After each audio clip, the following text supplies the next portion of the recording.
The NBA season is upon us, and coming off the heels of probably the greatest off-season of all time. We've arrived at the preseason.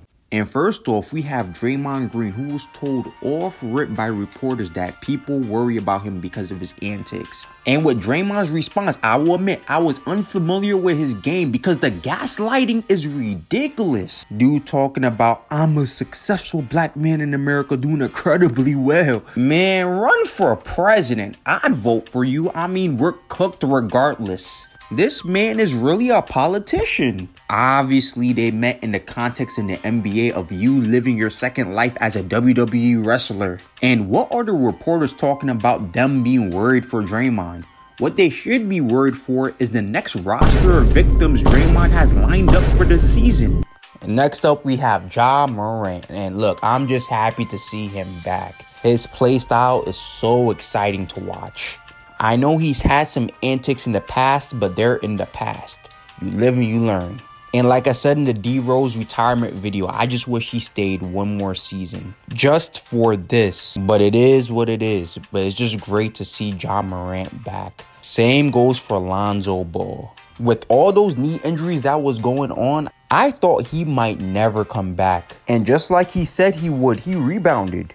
He has been missed because unlike a guy I'm about to talk about, he actually showed a willingness to play and he got better with each season. And it feels like the Bulls is restored with him there. Like I said, I'm just happy to see him back and not a second too soon. Next up, we have my all-time favorite off-season player, Ben Simmons, who has shown he's been in the lab. And look, unlike Draymond, Ben Simmons, I'm actually familiar with your game. We all know how this goes. There's a whole cycle that's out, tailor-made just for him. He said, I think people forget I can actually play basketball. Man, I forgot this man can even speak. He's had that same expression ever since he left Philly. We forgot he can do many things. What I'm trying to say is, if he wants to turn things around, he actually has to play a full season. No more of hitting that 1-3 in the regular season and then thinking everything is going to be all right. If you have to go 0 for 35 some games, that's how it will be. It don't matter anyway. His perception is already in the mud. At least he tried. Shoot your shot. The worst the hoop can do is say no.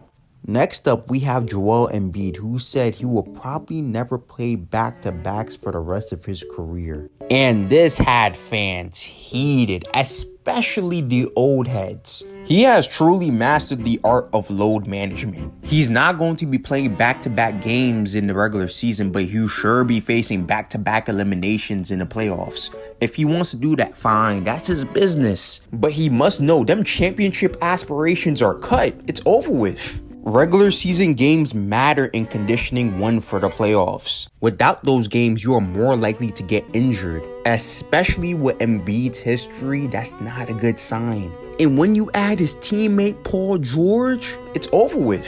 Speaking of Paul George, this is the zestiest injury I have ever seen in my life.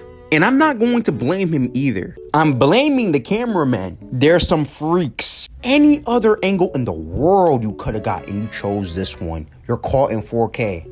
Between him, Joel Embiid, and Ben Simmons, 76ers fans maturing is realizing that the term trust in the process never had any real meaning. They were tricking y'all, much like how the Clippers fans were tricked. Next up, Kawhi Leonard.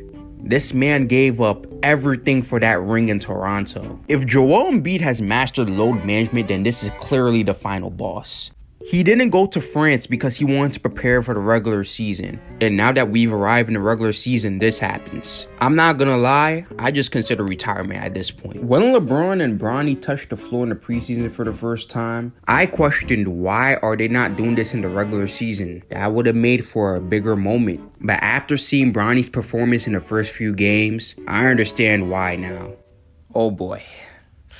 This would have been a disaster if this played out in the regular season. The Lakers was playing chess, not checkers. I seen a comment that said Kevin Durant blocking Bronny James is Bronny James. Welcome to the NBA moment. Welcome? Brother, that's that one NFL meme being played out in real time. During this time, Dalton Connect will have the game of the preseason going off for 35 points. And now the streets are saying this is going to be him and Austin Reeves. Back to Bronny. He was getting hate all over the place. And then what happened? Just like the Summer League, he locks in and scores 17 points. And here lies the reason I could never count out Bronny James completely.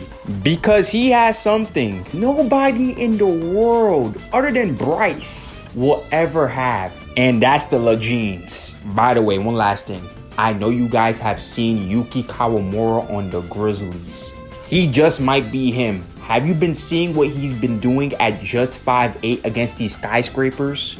The Japanese in sports have been cooking this year. I know y'all been seeing the Shohei Ohtani hype that's been happening. And that's a wrap for the preseason. I'll see y'all in the regular season. Peace and have a great day.